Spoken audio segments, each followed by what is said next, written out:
Hi, my name is Kaitlyn Runion, and today I'm going to be discussing the importance of narratives.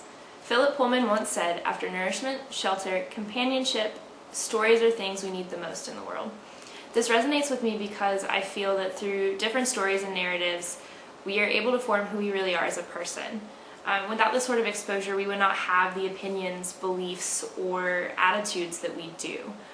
From young ages, we as humans are exposed to different sorts of narratives in literature, whether it be children's books, creation narratives, or assigned narratives for classes.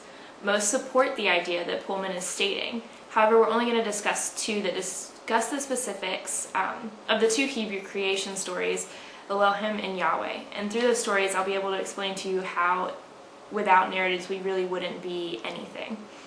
As humans, we have a hard time understanding what things are without justification of where they come from.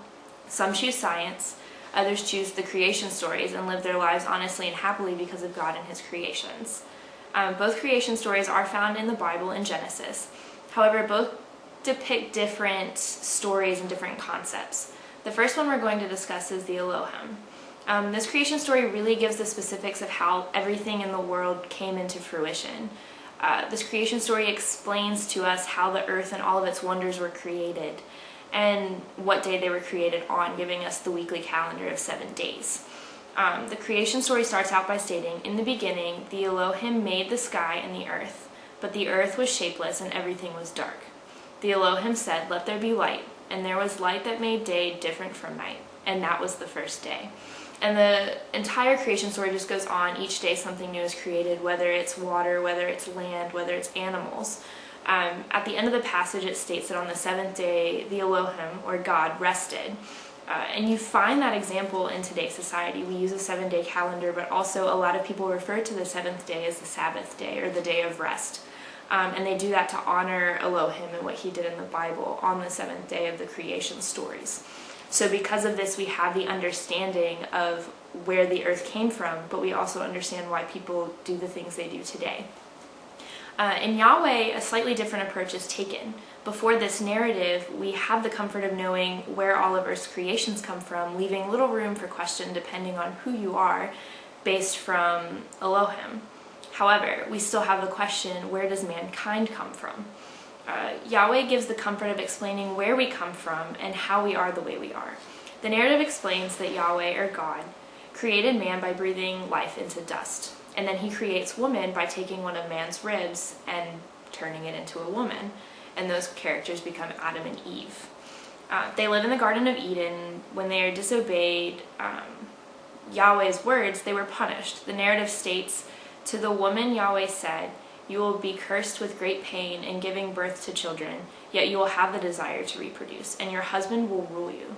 Finally to the man Yahweh said, because of what you have done, the ground is cursed and you will never eat fruit again. You will grow the plants in fields and eat the bread until you die, until you become the dust from which you were made of. To me, this really explains why we do the things we do in today's society. It explains how men and women come to be. Man, for many centuries, had the overpower of women. They were in charge of women. They had the decisions of the household. And you see examples of that throughout history and throughout different narratives and stories, as well as where we get our food. We have to create it. I mean, we have to grow it and cultivate it because God hasn't given it to us anymore.